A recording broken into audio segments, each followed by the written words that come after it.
नमस्कार, आप देख रहे हैं लाइव टीवी समाचार और मैं हूं नेहा आपके साथ। आइए रुक करते हैं आज के बुलेटिन की ओर।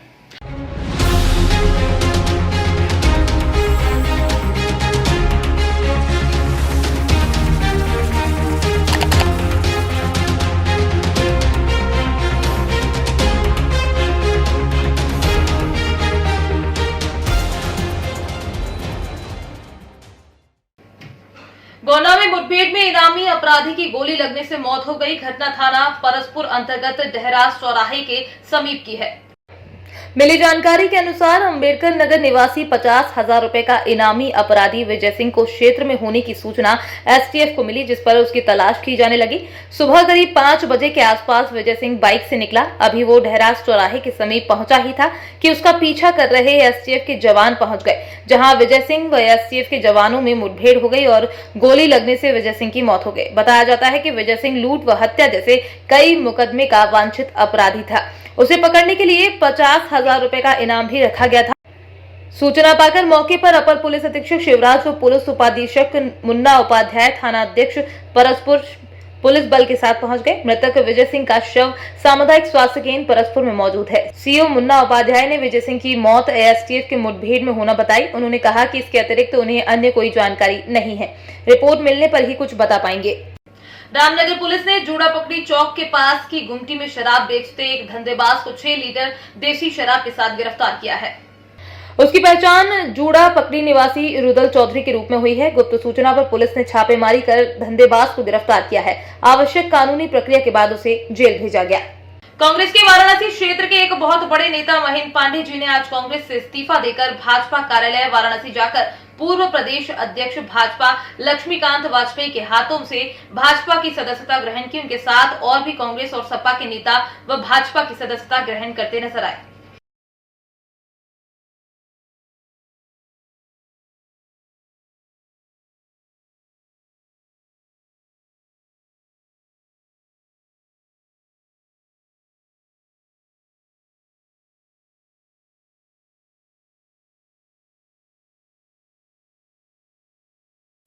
भारतीय जनता पार्टी अनुषांगिक संगठन भारतीय श्रमिक कामगार कर्मचारी महासंघ के केंद्रीय कार्यालय का उद्घाटन हुआ, जिसमें मुख्य अतिथि के रूप में पश्चिम रेलवे बोर्ड के सदस्य एवं स्वच्छ भारत मिशन के ब्रांड एम्बेसडर दिव्य त्रिवेदी विशिष्ट अतिथि के रूप में संगठन के महासचिव सर्वेश पाठक कार्यक्रम का आयोजन देख रहे हैं। दिल्ली प्रदेश के अध्यक्ष संतोष ठाकुर, उत्तर प्रदेश के प्रदेश अध्यक्ष अशोक कुमार सिंह, प्रदेश महामंत्री मनीष मिश्र कार्यक्रम में उपस्थित रहे। इस कार्यक्रम के दौरान कार्यक्रम का संचालन कर रहे मनीष मिश्र सर्वप्रथम ध्वजारोहण एवं राष्ट्रगान कराकर मुख्य अतिथि दिव्य त्रिवेदी जी को आमंत्रित किए।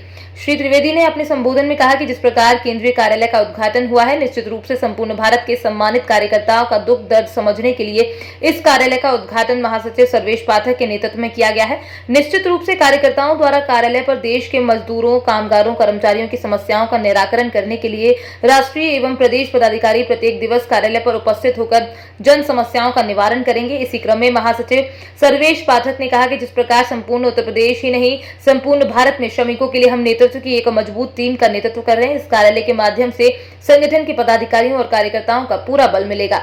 इसी क्रम में दिल्ली प्रदेश अध्यक्ष ठाकुर ने कहा कि राष्ट्रीय महासचिव सर्वेश पाठक जी के नेतृत्व में कंधे से कंधा मिलाकर संगठन कार्य एवं श्रमिकों की समस्याओं को संबंधित अधिकारियों के साथ संकलन बनाकर कार्य करेंगे। इसी क्रम में प्रदेश के उपाध्यक्ष योगेश नागर ने सभी आए हुए अतिथियों का धन्यवाद दिया एवं भाषण में कहा कि आज हमारे सौभाग्य का विषय है कि हम अपने कार्यालय का उद्घाटन करें। निश्चित रूप से कार्यकर्ताओं की समस्याओं का निदान करने के लिए हमारा कार्यकर्ता निश्चित रूप से कार्यालय पर प्रस्तुत रहेगा और हम पूरा प्रयास करेंगे कि कार्यकर्ताओं की समस्याओं का निराकरण शीघ्र किया जाए। ऐसे मौके पर समाज सेवी मैथिली शर्मा, राजेश गुप्ता, रविंद्र सिंह, पंकज धामा, मनीष डेरा, योगेंद्र गंगवार, लक्ष्मी नारायण शर्मा सहित प्रमुख कार्यकर्ता उपस्थित रहे।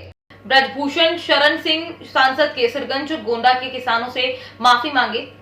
अगर नेताजी हेलीकॉप्टर खरीद लाए हैं तो ये बहुत बड़े अमीर बन गए हैं, तो इस घमंड में क्या वो किसानों का अपमान करते रहेंगे? गोंडा के किसानों के 7 दिवसीय बाजार कुंदुरखी चीनी मिल पर दिए गए धरने को पार्टी विशेष से जोड़ने के लिए माफी मांगे सांसद महोदय, नहीं तो इसी इलेक्शन में गोंडा के समस्त किसान इन्हें सबक सिखाएंगे। जय जवान जय किसान। नमस्कार, मैं राघवेंद्र प्रताप सिंह, राष्ट्रीय उपाध्यक्ष अवध केसरी सेना। आज मैंने गोंडा पोस्ट पे एक वीडियो देखा है जो वीडियो माननीय सांसद कैसरगंज श्री ब्रिजभूषण शरण जी का एक इंटरव्यू है, उस इंटरव्यू में कुछ बातें माननीय सांसद जी ने कही हैं। मैं उसके पलटवार में अपनी बात कहना चाहूँगा और सांसद जी तक वो बात पहुँचाना चाहूँगा। माननीय सांसद जी, आपने कहा कि वो जो हम लोगों ने धरना किया था, अवध केसरी सेना ने जो धरना किया था, वो एक विशेष पार्टी से प्रायोजित था। तो मैं आपको बताना चाहूँगा नेताजी, ये आपका भ्रम है, और या तो जो आपके सचिव हैं, जो आपको अपडेट देने वाले हैं, उनको अपना काम सही से नहीं कर रहे हैं। माननीय सांसद जी, मैं आपको बताना चाहूँगा, आपने कहा कि अभी तक इतने सालों में धरना क्यों नहीं हुआ। 4 अक्टूबर 2019 को अवध केसरी सेना बनाई गई। इन 3 सालों में केवल बजाज चीनी मिल पे अवध केसरी सेना ने 2 आंदोलन किए। इसके पहला वाला आंदोलन हम लोगों का जो था वो जनवरी 10 तारीख को 2020 में हमने किया था। तब हमको एक लिखित पत्र देके प्रशासन के माध्यम से और बजाज चीनी मिल के माध्यम से आश्वस्त किया गया था, लेकिन तब भी उन्होंने पैसा नहीं दिया था। इस बार हमने लगातार 7 दिनों तक आंदोलन किया। ये अपने बलबूते पे किया, अपनी मेहनत पे किया। माननीय सांसद जी, आपको मैं याद दिलाना चाहूँगा, जब 5 माली परिवार की मृत्यु कुएं में प्रशासन की लापरवाही से हो गई थी, कोरोना काल में 4000 अवध केसरी सैनिकों ने आंदोलन किया था, तब 157 भाइयों पर मुकदमा लिखा गया था। माननीय सांसद जी, राहुल पासवान जी की हत्या आपके मनिकापुर के बल्लीपुर में हुई थी, तब हम लोग वहां गए थे, तब हम लोगों ने आंदोलन किया था। विष्णु गोस्वामी की इसी खुरासा, जो सदर विधानसभा के अंतर्गत ही आता है, विष्णु गोस्वामी की हत्या पेट्रोल डाल के की गई थी, वहां हम लोग गए। ऐसे लगभग छोटे बड़े 39 आंदोलन जब से अवध केसरी सेना बनाई गई तब से हम करना चाहेंगे। दूसरी बात, आपने कहा कि हम धरना किए थे, हमने मिल बंद करवाई थी और माननीय मुलायम सिंह जी का फोन आया और हमने धरना बंद कर दिया। तो आप पे मुलायम सिंह जी का बस चलता होगा नेताजी, अवध केसरी सेना पे किसी का बस नहीं चलता। हमने बहुत सारा दबाव शासन प्रशासन स्तर का, लोकल लोगों का, सारे पॉलिटिशियन का बहुत सारा दबाव आया, लेकिन अवध केसरी सेना किसी के अंतर्गत काम नहीं करती। उसका एक ही उद्देश्य है, राष्ट्र की सेवा करना, लोगों की सेवा करना। और हम किसी के कहने से हमने धरना नहीं खत्म किया। जब एक प्रशासन के द्वारा एक बड़े टेबल पे बड़े अधिकारियों के समक्ष बात हुई, एक सहमति बनाई गई, तब हमने धरना खत्म किया है। तो कृपया, आप बहुत ही बड़े सीनियर लीडर हैं, आप देवीपाटन मंडल के, मैं आपसे निवेदन करूंगा कि इस तरीके का आरोप लगा के हमारी मेहनत पे, हमारी पवित्रता पे, हमारी ईमानदारी पे सवाल न उठाए महोदय। ये आपको खुद सोचने की जरूरत है, ये खुद सोचने की जरूरत है कि हम सही थे या हम गलत थे। हमने पूरी ईमानदारी के साथ, पूरी निश्चलता के साथ। गंज बासोदा में एक मास्क अनेक जिंदगी अभियान के अंतर्गत नगरपालिका गंज बासोदा द्वारा नगर वार्डों में अभियान चलाया जा रहा है एवं निःशुल्क मास्क वितरित किए जा रहे हैं। आज 2 गज की दूरी, मास्क है जरूरी, कोरोना से बचाव के लिए जय स्तंभ चौक पर सत्य कबीर स्व सहायता समूह नगरपालिका प्रशासन द्वारा निःशुल्क मास्क वितरित किए गए। सत्य कबीर स्व सहायता समूह की अध्यक्ष श्रीमती पुष्पा देवी बैरागी द्वारा अपने खर्च पर मास्क बनाकर निःशुल्क वितरण किए जा रहे हैं।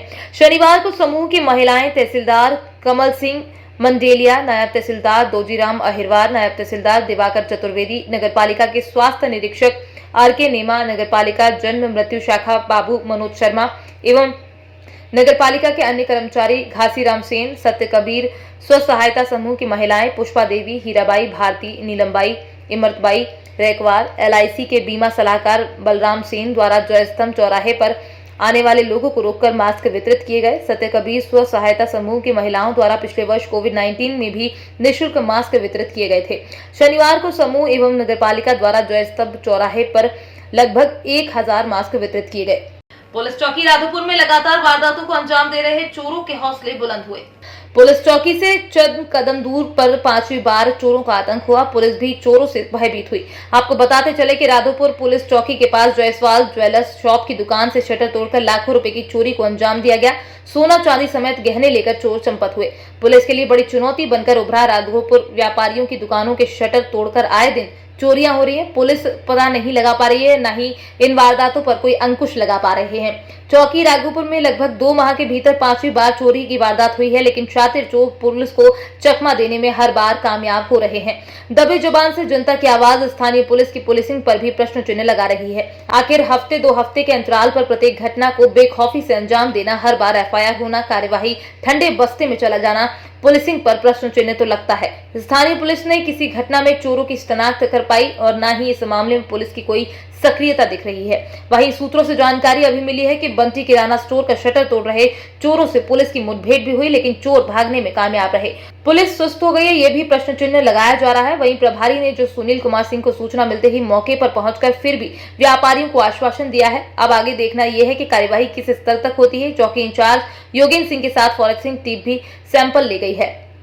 स्थानीय व्यापारी राघवेंद्र सिंह, रेशु, रामू गुप्ता, सुरेश पाल, इकबाल खान, आकाश गुप्ता, धर्मेंद्र सिंह, अमोल तिवारी, राजेश सिंह, सिंपल राठौर, सत्यप्रकाश, जावेद आदि ने कहा कि यदि पुलिस सक्रियता दिखाती है और सर्विलांस टीम, साइबर सेल और पुलिस साक्ष्यों और तथ्यों पर गहनता से जाती तो इस घटना का खुलासा भी हो सकता और चोरों के हौसले पस्त किए जा सकते हैं। उत्तर प्रदेश में चुनाव कार्यक्रम के मद्देनजर चुनाव आयोग के निर्देश पर पुलिस प्रशासन अलर्ट मोड पर दिखाई पड़ रही। वहां एक समय ऐसा था कि मतदाता आपराधिक गतिविधियों के चलते मतदान केंद्र पर नहीं जाया करते थे और अपने मताधिकार से वंचित रह जाया करते थे, किंतु चुनाव आयोग की सख्ती के चलते आपराधिक गतिविधियों में संलिप्त लोग अपने को नजरबंद कर लिए हैं। आगामी विधानसभा चुनाव के दौरान सर्वत्र शांति बनी रहे और मतदाता अपने मताधिकार का प्रयोग निष्पक्ष और निर्भीक रूप से कर सके, इस हेतु पुलिस प्रशासन मिसरोलिया ने कमर कस ली है। आज तहसील इटवा अंतर्गत थाना मिसरोलिया के बढ़िया, बेलवा, मिठोवा, गोडी में अचानक भारी पुलिस बल तथा एसएसबी के जवानों को देखकर लोग तरह तरह के कयास लगाने लगे हैं। तभी जवानों के बूटों की खटखटाहट के सभी कयासों पर पूर्ण विराम लगा दिया। थाना अध्यक्ष मिसरोलिया घनश्याम सिंह तथा आदित्य पानवार एसआई एसएसबी 703D के अगुवाई में फ्लैग मार्च किया और जनता को सुरक्षित व भयमुक्त होने का संदेश दिया। साथ ही ये भी बताया कि यदि किसी ने चुनाव को प्रभावित करने का प्रयास किया तो उसे बख्शा नहीं जाएगा, उनके विरुद्ध कठोर कार्यवाही की जाएगी। जनता को भयमुक्त मतदान करने का भरोसा दिलाया। खबर गोंडा जनपद से है, जहां पर एसटीएफ ने मुठभेड़ में 50,000 का इनामी बदमाश को ढेर किया। आज सुबह बदमाश का पीछा कर रही एसटीएफ ने गोंडा जनपद के थाना क्षेत्र परसपुर अंतर्गत परसपुर नवाबगंज मार्ग चंदईपुरवा गांव के पास मार गिराया। मुठभेड़ में मारा गया 48 वर्षीय दुर्दांत अपराधी विजय सिंह उर्फ बिज्जी उर्फ बिजेंद्र सिंह जनपद अंबेडकर नगर के थाना कोतवाली अकबरपुर के खरगूपुर का निवासी है। मारे गए अपराधी पर दर्जनों संगीन मामले दर्ज थे, वांछित चल रहा था। बताया जा रहा है कि वो किसी वारदात को अंजाम देने की फिराक में गोंडा आया था, लेकिन उसका पीछा कर रही एसटीएफ से शनिवार की सुबह उसकी मुठभेड़ हो गई और जवाबी कार्यवाही में उक्त बदमाश की मौत हो गई। सीओ मुन्ना उपाध्याय ने बताया कि आज सुबह एसटीएफ की मुठभेड़ में अंबेडकर नगर का दुर्दांत अपराधी मारा गया, जिसके ऊपर लगभग 18 मुकदमे दर्ज हैं। शव पोस्टमार्टम के लिए भेजा जा रहा है। 3 थानों में जनता दरबार लगा। सीओ, बीएओ, सीआई के साथ थाना अध्यक्ष ने फरियाद सुनी, जहां सीओ विनोद कुमार मिश्रा, गोबरिया थाना में प्रभारी प्रखंड कृषि पदाधिकारी और थाना अध्यक्ष अरुण कुमार और गोवर्धना थाना सीआई ने भूमि संबंधित विवादों के निष्पादन के लिए जनता दरबार लगाया। हालांकि रामनगर थाना में 3 भूमि विवाद के मामलों का निष्पादन हुआ, बाकी दोनों थानों में एक भी फरियादी की अनुपस्थिति के कारण किसी मामले की सुनवाई नहीं हुई। इस बाबत बीएओ प्रदीप तिवारी ने बताया कि गोबरिया थाने में लगाया गया जनता दरबार में कोई नया मामला नहीं पहुंचा, इस वजह से सुनवाई नहीं हुई। इस बाबत सीओ विनोद कुमार मिश्रा ने बताया कि रामनगर थाने में 3 भूमि विवाद का निष्पादन हुआ है। गोवर्धना थाने में सीआई देवेंद्र किशोर तिवारी और थाना अध्यक्ष की मौजूदगी में जनता दरबार लगा, लेकिन किसी फरियादी के नहीं आने से सुनवाई नहीं हुई। आज के बुलेटिन में फिलहाल इतना ही। बने रहिए लाइव टीवी समाचार के साथ। नमस्कार।